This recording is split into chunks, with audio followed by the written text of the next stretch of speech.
As I looked out the window, I could see nothing but endless rows of corn stretching out before us. My friends and I had decided to take a road trip, hoping to escape the monotony of our daily lives. We had packed up our car with snacks, drinks, and plenty of music to keep us entertained on the long drive. But now, as we traveled down this lonely road, I couldn't shake the feeling of unease that had settled over me. The cornfields seemed to stretch on forever, and there was no sign of any other cars or buildings. It was as if we were the only people in the world. We had been driving for hours, and the sun was starting to set. The sky was turning a deep shade of purple, and I could feel the temperature dropping. I shivered and pulled my jacket tighter around me. Suddenly, I heard a loud bang from the back of the car. My friends and I exchanged panicked glances. We pulled over to the side of the road and got out to investigate. As we walked around the car, we saw a tire lying flat on the ground. We groaned in frustration. We were stranded in the middle of nowhere, with no cell phone reception and no way to call for help. Just then, we heard a rustling in the cornfield next to us. We turned to see a figure emerging from the rows of corn. It was a man, tall and muscular, with a dark, menacing look in his eyes. He was holding a bloody knife in his hand. My heart pounded in my chest as we realized that we were not alone. The man began to walk towards us, his eyes fixed on us. We backed away, trying to stay out of his reach. But he was faster than us. In a split second, he had grabbed one of my friends and was holding the knife to her throat. He snarled at us, demanding that we hand over our belongings. We had no choice but to do as he said. We dropped our bags and watched in terror as he rummaged through them, taking whatever he wanted. But then, in a sudden moment of bravery, one of my friends lunged at the man, knocking the knife out of his hand. We all jumped in to help, wrestling the man to the ground. It was a desperate struggle, but we were determined to survive. Finally, after what felt like hours, we managed to subdue the man. As we were about to tie him up, he suddenly stood back up and rushed into the cornfield before any one of us could react. We thought he was going to come back, so we all rushed back into the car. We took a deep breath, relieved that we had made it through this ordeal. As we sat in the car, trying to catch our breath, we could hear the rustling of the corn stalks around us. We were afraid that the man might come back, but we knew that we couldn't stay in the car forever since the car was broken. We decided to try to make our way to the nearest town and get help. We carefully got out of the car and began to walk down the road, keeping our eyes peeled for any signs of the man. As we walked, we could hear the sound of someone running behind us. We turned around and saw the man, his eyes wild with fury. He was coming straight for us, brandishing his bloody knife. We ran as fast as we could, our hearts pounding in our chests. We could hear the man's footsteps getting closer and closer, and we knew that he was gaining on us. But then, in the distance, we saw a glimmer of hope. It was a gas station, with a payphone and a clerk inside. We ran towards it, hoping that we could make it there before the man caught up to us. We reached the gas station and burst through the door, panting and out of breath. The clerk looked at us in shock, but we didn't have time to explain. We grabbed the phone and dialed 911, begging for help. The operator answered, and we frantically told them our situation.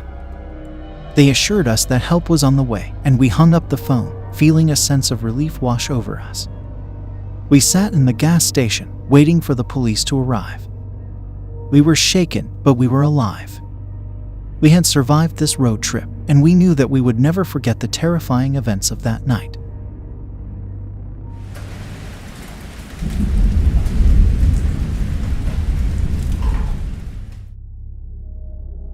As I set out on my road trip, excitement filled my veins.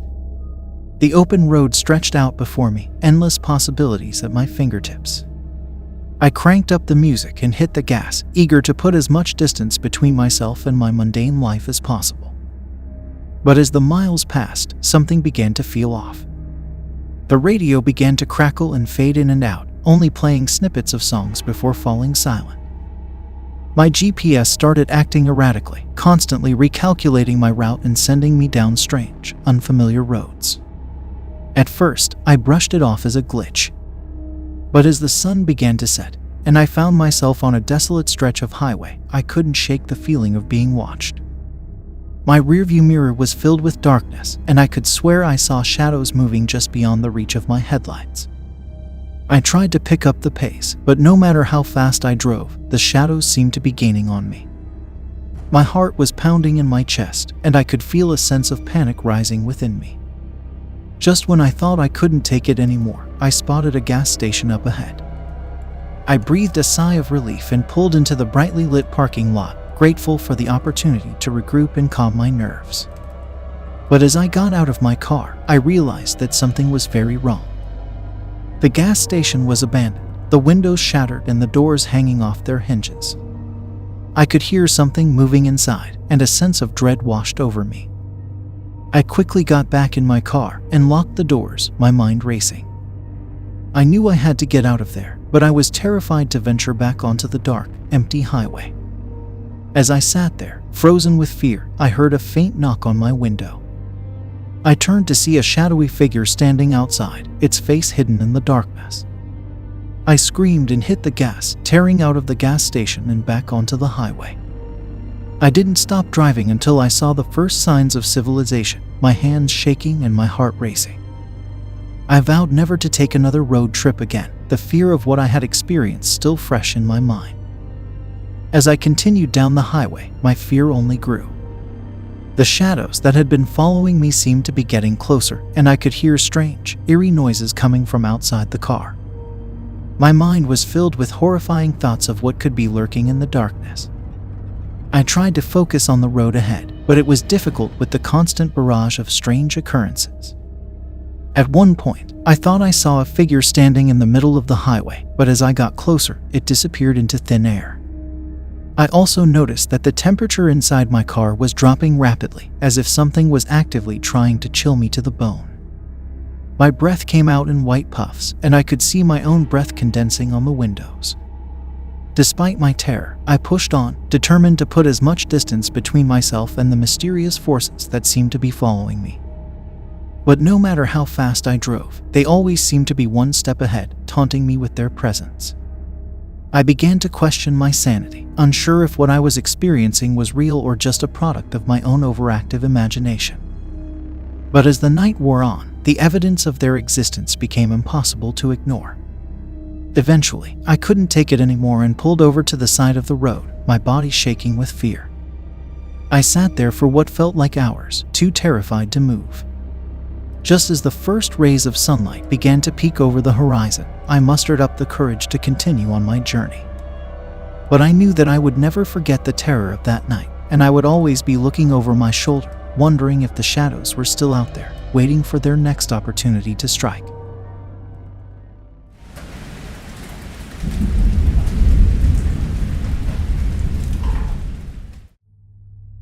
As I drove down the deserted road, I couldn't shake the feeling of unease that had been creeping up on me since I'd left the main highway. The sky was dark and foreboding, and the only sound was the hum of my car's engine and the occasional rustling of the trees on either side of the road. I tried to distract myself by blasting some music and singing along, but even that couldn't drown out the sense of dread that was growing inside me.